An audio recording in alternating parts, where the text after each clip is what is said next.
November 3rd, 2010, 4:47 a.m. Otay Mesa, San Diego. DEA agent Marcus Holloway hasn't slept in 31 hours. He's staring at infrared satellite imagery when the tech officer zooms in on grid section D7, and Holloway sees something that shouldn't exist.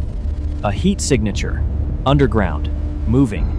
Not the diffuse warmth of pipes or drainage, something active, ventilation, lighting, power generation, all of it, humming 40 feet below a warehouse in Otay Mesa. Pull up grid section D7. Zoom in. The tech officer complies. There, beneath a nondescript warehouse, something is generating heat. Lots of it. Ventilation systems, lighting, power generators, all of it operational, all of it underground. Holloway has spent 3 years tracking the Arellano Felix cartel. He knows what a heat signature like this means. How long has this been active?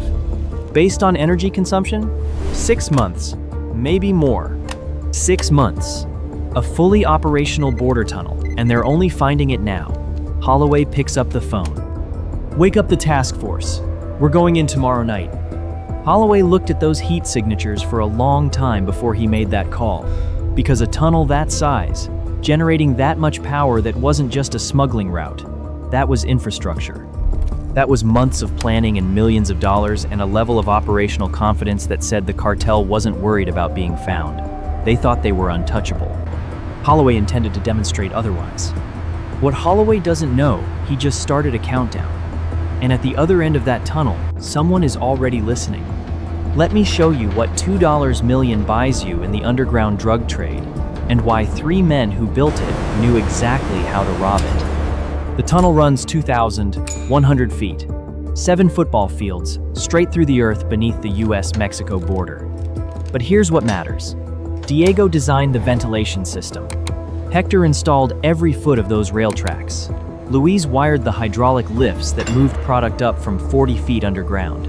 When they built this tunnel, the cartel paid each of them $50,000.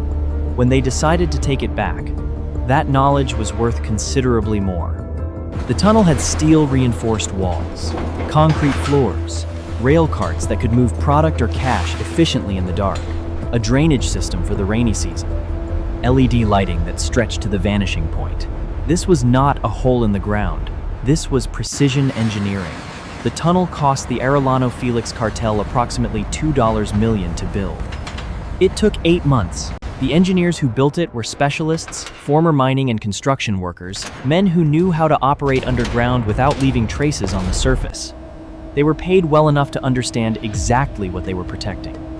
And right now, sitting in that tunnel, protected by those steel-reinforced walls and those LED lights, is something worth far more than $50,000. Approximately $22 million in cash. Drug profits from 6 months of methamphetamine sales, stacked in sports duffel bags, waiting to be moved to Tijuana, waiting to be counted, waiting to be distributed. If stories like this one are what brought you here, hit subscribe. These are the cases that get buried. We keep digging. The cartel had a system. Every 2 weeks they moved the cash through the tunnel, count it, clean it, distribute it. The system worked perfectly until November 3rd, 2010, when someone made a phone call that changed everything. Tijuana, November 3rd, 6:15 a.m. A phone rings in a small apartment. The man who answers has worked as a tunnel engineer for 8 months. His real name isn't important. Let's call him Diego. Diego doesn't recognize the number. The voice on the line is distorted. DEA found the tunnel. They're raiding it tomorrow night, November 4th, around 10 p.m. The line goes dead. Diego sits in his kitchen, coffee going cold, hands not quite steady. He has 2 choices: tell the cartel, warn them, save the tunnel, keep his job and his life. Or say nothing, let the raid happen, lose the tunnel, and wait to see whether the cartel decides the engineers are the most convenient explanation for how the DEA found them. That second option is the one Diego hasn't let himself think through clearly until now. If the DEA raids the tunnel, the cartel is going to ask who knew. The answer is a short list. The engineers are on it. But there is a third option, one that Diego and 2 other engineers have been discussing for months, an option they've been too scared to fully consider until this moment. What if they don't warn anyone? What if they let the cartel believe everything is fine? What if in the 36 hours before that raid, they move the money themselves? Diego makes 3 phone calls. Each one is under 30 seconds. Each one could end all 3 of their lives if the cartel is monitoring. He makes them anyway. Tomorrow night, before the raid, we take it all. The plan has one assumption baked into it that nobody can verify. The money is still there. The cartel cycles the cash every 2 weeks. 11 days ago, the money was in the tunnel. Today, Diego has to believe it still is. He has to commit everything to that assumption. If the tunnel is empty when they descend, they've risked their lives for nothing. And the cartel will still come looking for them regardless. November 3rd, 2010, 2 p.m. DEA, San Diego Field Office. 30 agents, FBI, DEA, Border Patrol. Holloway briefs the full task force. We enter tomorrow night, November 4th, at exactly 10 p.m. We strike both sides simultaneously, Tijuana and San Diego. Full tactical teams. We want everyone inside that tunnel arrested. Someone asks about the money. Intelligence suggests cash storage. Could be significant. Millions, possibly more. The room sharpens. This isn't just a tunnel bust, this is a financial knockout. Take the tunnel, take the operating capital, and the Arellano Felix cartel loses their primary smuggling route and their liquidity in a single night. It's the kind of operation that makes careers. Holloway assigns teams, coordinates with Mexican authorities, plans the raid down to the minute. We need this airtight, no leaks. If they know we're coming, they'll empty that tunnel and disappear. The leak already happened, and right now, 3 engineers are planning the biggest theft of their lives. November 4th, 2010, 10 a.m., Tijuana. Diego meets the other 2 engineers in a parking lot. Let's call them Hector and Luis. They have worked together for 8 months in the dark, and they trust each other. The way you trust someone who has kept his mouth shut for 8 months, when keeping his mouth shut was the only thing between him and serious consequences. Hector is methodical. He keeps a worn maintenance notebook, dates every entry, a habit left over from mining work in Sonora. Luis said yes on the phone in 4 words and hasn't elaborated since. The raid is tonight, 10 p.m. That means we have from 8 until roughly 9:30, 9:45 to move the money. How much time does that give us? About an hour and a half, maybe a little more if everything goes clean. After 8, the cartel assumes the tunnel is quiet until midnight. That's our window. But we have to be gone before the DEA hits. Luis looks at the parking lot asphalt for a moment. And if the cartel finds out, Diego doesn't answer. They all know what happens if the cartel finds out. That particular answer doesn't need saying. 22 million in cash weighs approximately 480 pounds, split across 12 duffel bags. We can move 2 bags per trip on the rail cart, 6 trips. We can do this if we keep it tight and don't stop. The plan is straightforward. At 8 p.m., Diego enters through the Tijuana side, on his usual pretense, checking the ventilation systems, his design, his responsibility. At 8:15, Hector enters through the San Diego side under the same cover. They meet in the middle, load the bags onto the carts, push them to the San Diego exit. Luis waits on the surface with a truck. They load the bags. Luis drives to a storage unit they've already rented under false names. By 9:45 p.m., the tunnel is empty, the money is gone, and the cartel has no idea. 30 minutes before the DEA arrives. November 4th, 2010. 8 p.m., Tijuana. Diego descends into the tunnel. Clipboard, flashlight, radio, everything normal. 2 guards at the surface. Neither follows him down. Nobody likes the tunnels. Claustrophobic, dark. Easy to get disoriented in the silence.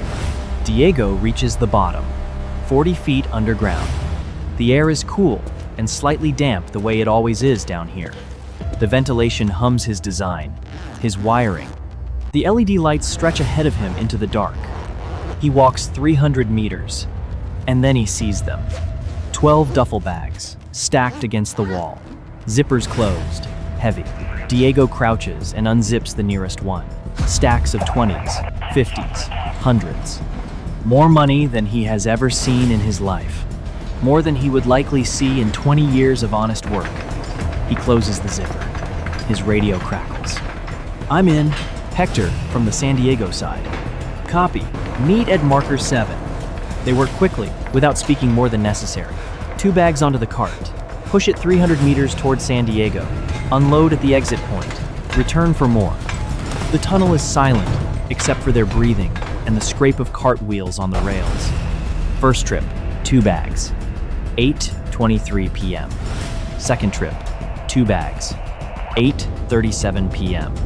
Third trip, 2 bags. 8:51 p.m. Ahead of schedule, everything working. Then Diego's radio crackles, and it's not Hector. Diego. Diego stops moving. The rail cart stops. The tunnel goes completely silent except for the ventilation hum and his own breathing, and the 4 bags sitting on the cart 3 feet from his hands. Diego. "You down there?" A surface guard doing a sweep. Not management, just a routine check. Diego stares at the radio. The cart is sitting in the middle of the tunnel. There is nowhere to hide it. If the guard comes down, if he takes 2 steps past the ladder at the bottom, Diego keys the radio. "Yeah. Sector 4 ventilation check. Fan 3's been running rough." His voice comes out flat, almost normal. He doesn't know how. A pause. 3 seconds. 5. "Boss wants a status update." "Everything's fine. 20 more minutes on the fan, then I'm topside." Another pause. Longer. Diego counts his heartbeats in the silence. Gets to 11. "Copy. Check in when you're up." The radio goes dead. Diego does not move for a full 5 seconds. He stares at the ladder at the Tijuana end of the tunnel 40 feet up to the surface, where that guard is standing right now, deciding whether to come down or go back to his post. Then Diego keys his radio to Hector. "We need to move faster." Fourth trip, 2 bags, 9:03 p.m. Fifth trip, 2 bags, 9:16 p.m. Sixth trip, 2 bags, 9:28 p.m. Done. 12 bags, $22 million. Moved from the center of the tunnel to the San Diego exit. Now comes the hardest part. Luis is waiting on the surface with a truck. Diego and Hector load the bags onto the hydraulic lift, Luis's installation, Luis's engineering, and send them up. Then, they climb up themselves.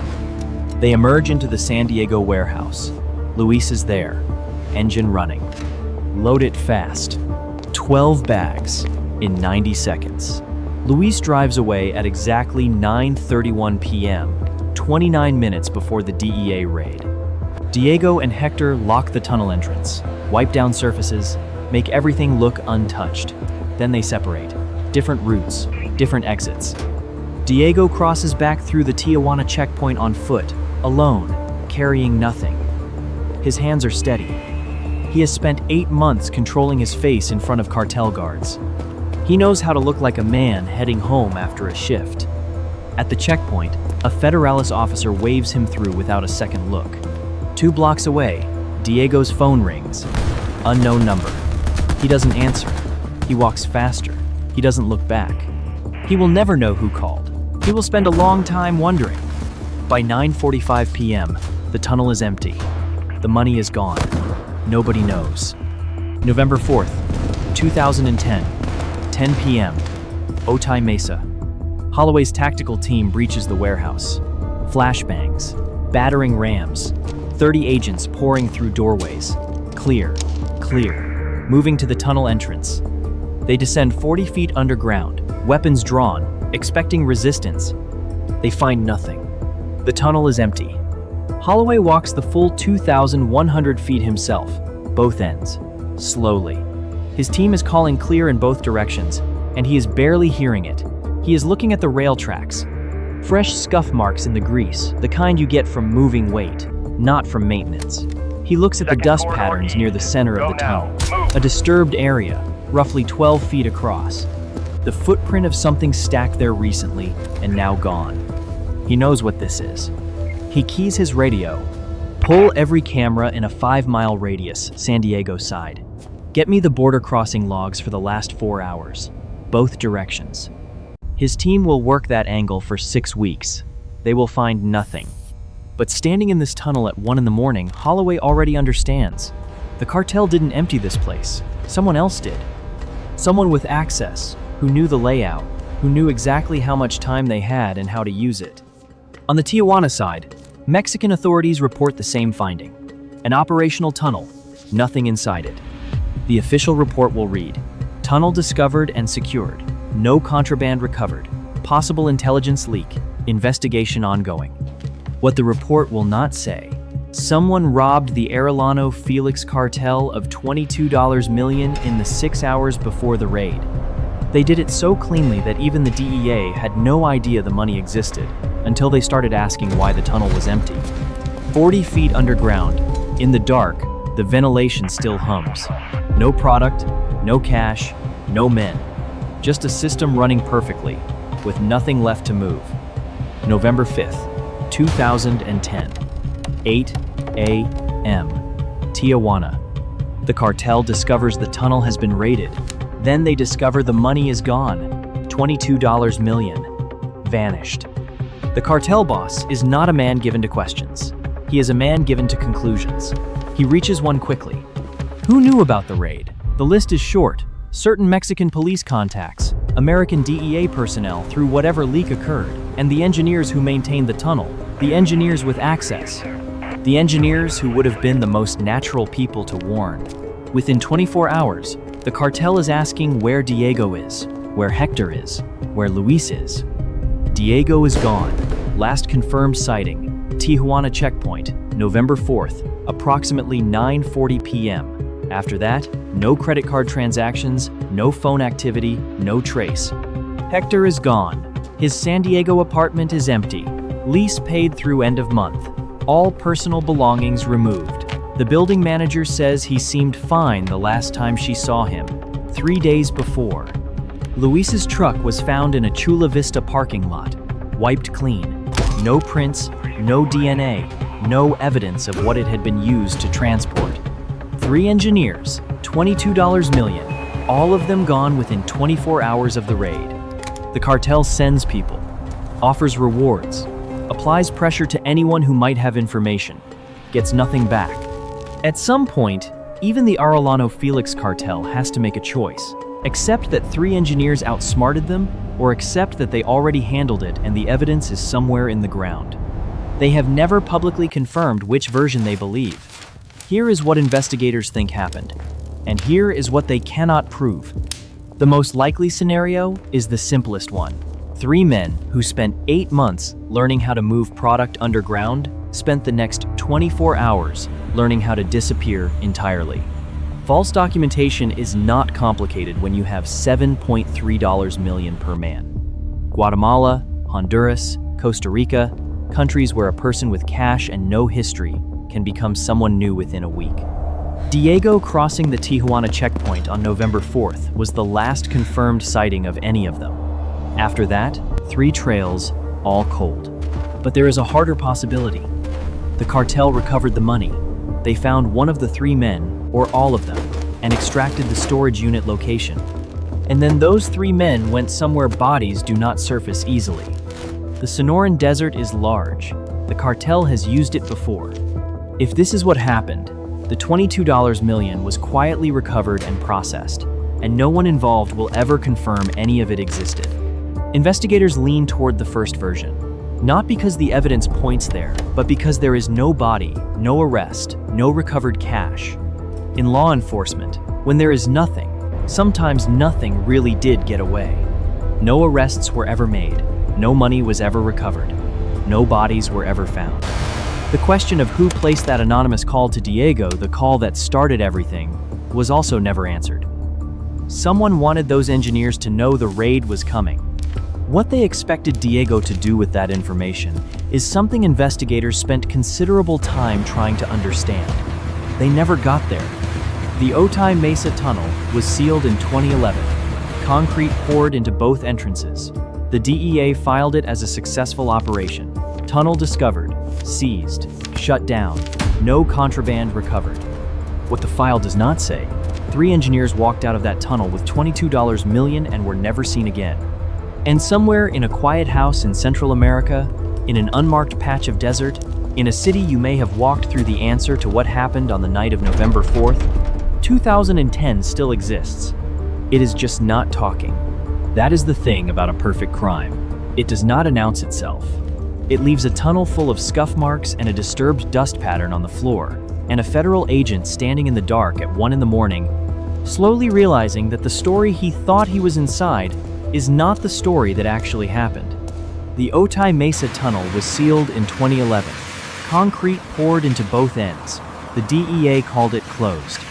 What they could not seal was the question of where $22 million went on the night of November 4th, 2010, and whether the 3 men who took it are out there somewhere, watching stories like this one, wondering how close anyone is ever going to get.